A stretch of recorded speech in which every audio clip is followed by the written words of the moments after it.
Good morning. আশা করি সবাই ভালো আছেন। আজ 5 তারিখ 5ই এপ্রিল শনিবার।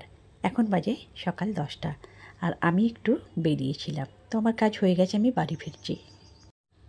বাড়িতে অনেকক্ষণ এসে গেছি, এরপরে টিফিন খাওয়া হয়ে গেছে, তারপরে মাসি সব কেটে কুটে গেছে, তো এবার রান্নাবান্নার তোড়জোড় চলছে। এই যে বেগুন ভাজা হয়েছে, পটল ভাজা হয়েছে, শাকের তরকারি হয়েছে, আর হচ্ছে চিকেন আর আম চাটনি। আমরা কিন্তু এখন খেতে বসে গেছি, এখন বাজে দুপুর 2টো। আমাদের খাবার টেবিলে আরও কিছু তরকারি দেখতে পাচ্ছেন, এগুলো এসেছে উপরে দিদির ফ্ল্যাট থেকে, তো দিদিদেরও দেওয়া হয়ে গেছে, এবার আমরাও খেতে বসে গেছি। সব মিলিয়ে দুপুরের মেনুতে অনেক কিছুই হয়ে গেল। অবশ্য রাতের জন্য কিছু রেখে দেবো, এত খাওয়া যাবে না। চলুন তাহলে আমরা খাওয়া দাওয়া করে নিই। এখন বাজে রাত 8টা। আমার ছেলের হঠাৎ শখ হয়েছে পকোড়া খাবে, তো আমি ভাবলাম চিকেন তো বাড়িতে নেই, আর তাহলে সয়াবিনের পকোড়া করা যাক। সয়াবিনটা অনেক দিন ধরেই ছিল বাড়িতে, তো এই পকোড়াটা আপনাদের সাথে শেয়ার করছি। আমি ফার্স্ট ভিজিয়ে রেখেছিলাম, তারপর গরম জলে ভিজিয়ে রেখে ওগুলোকে কেটে নিয়েছি। এবারে আমি নুন, হলুদ, একটু ধনে গুঁড়ো, জিরে গুঁড়ো আর হচ্ছে লঙ্কা গুঁড়ো দেব। আস্তে আস্তে সব দেখাচ্ছি। তারপর আমি একটু গোলমরিচ গুঁড়োও দিয়েছি, সেটাও দেখাচ্ছি। সয়াবিন রান্নাটা আমার ছেলে একদম খেতে চায় না, মনে তো হচ্ছে যে এই পকোড়াটা খাবে। এরপরে আমি আদা রসুনের পেস্ট দিলাম। আদা রসুনের পেস্ট আমি বানিয়েই রাখি বাড়িতে, তো আদা রসুনের পেস্ট 1 চামচ দিয়ে দিয়েছি। 1 চামচ না, 1.5 চামচ দিলাম। এই যে আমি গোলমরিচের গুঁড়োটা দিচ্ছি। এরপরে আমি একটা ডিম দিয়েছি, সেটা আর আপনাদের সঙ্গে শেয়ার করা হয়নি। এবারে আমি কর্নফ্লাওয়ার দিয়ে দিয়েছি। কর্নফ্লাওয়ারটা আমি 2 চামচ মতো দিয়েছি। তারপরে একটু লেবুর রস দিয়ে দিলাম।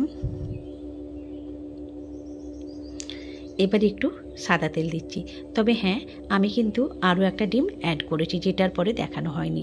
এরপরে আমি প্রথমেই হাত দিয়ে করছিলাম না, চামচ দিয়েই মাখছিলাম, কিন্তু দেখলাম না চামচ দিয়ে ভালো হচ্ছে না, তো আমি হাত দিয়েই ভালো করে মেখে প্রায় 45 মিনিট মতো রেখেছিলাম। এবারে আমি চলে এসেছি পকোড়াটা তেলে ভাজবো বলে। আর একটা উপকরণের কথা ভুলে গেছিলাম, সেটা হলো কি ধনেপাতা। যদিও আপনারা দেখে বুঝতেই পেরেছিলেন। তো এই যে পকোড়াটা একটা সাইড হয়ে গেছে, আমি আবার একটু নেড়েচেড়ে দিচ্ছি। এবারে আমি তুলে নেব, দেখা যাক খেয়ে আমার ছেলে কি বলে। এরপরে আমি তেলটাকে একদম ঝারিয়ে নিয়ে তারপরে আমি রেখে দিচ্ছি। তো এই পুরো কড়াটা তুলে নিই, তারপরে আমার ছেলেকে দিচ্ছি, আর একটু রিয়ানের জন্য পাঠাবো। তো হয়ে গেছে আমার এক কড়াতে অনেকগুলোই হয়েছে, তো আমি ভাবছি বাকিটা আজকে আর করব না, যেহেতু অনেকটা রাত হয়ে গেছে, এটা আমি কালকে করে নেব। তো এটা আমি আপাতত ফ্রিজে তুলে রেখে দেব। আমি এবারে নিয়ে যাচ্ছি। এখানে আর একটা মশলা দিয়ে দেবো, ভেবেছিলাম চাট মশলা দেবো, কিন্তু এখানে দেখলাম একটা মশলা আছে পেরি পেরি মশলা, তো ওটাও বেশ সুন্দর লাগে, তো ওই মশলাটা একটু দিয়ে দিয়েছি। চাট মশলা আর দেইনি, তবে আমার ছেলের ভালো লেগেছে।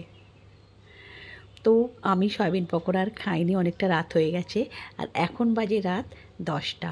তো আমি খাবার দাবার নিয়ে বসে গেছি, আমি আর আমার ছেলের একসাথেই নিয়ে নিয়েছি। আমার ছেলে খাবে না, কিন্তু আমি ওকে জোর করে একটু খাওয়াবো। তো দিনের বেলারই সব কিছু, শুধু বিট গাজরটা পরে দিদি দিয়েছে, আর আমি এই সাদা আলু মেখেছি এখন। সব মিলিয়ে এটাই ছিল আজকের আমার ব্লগ। সবাই ভালো থাকবেন, টাটা।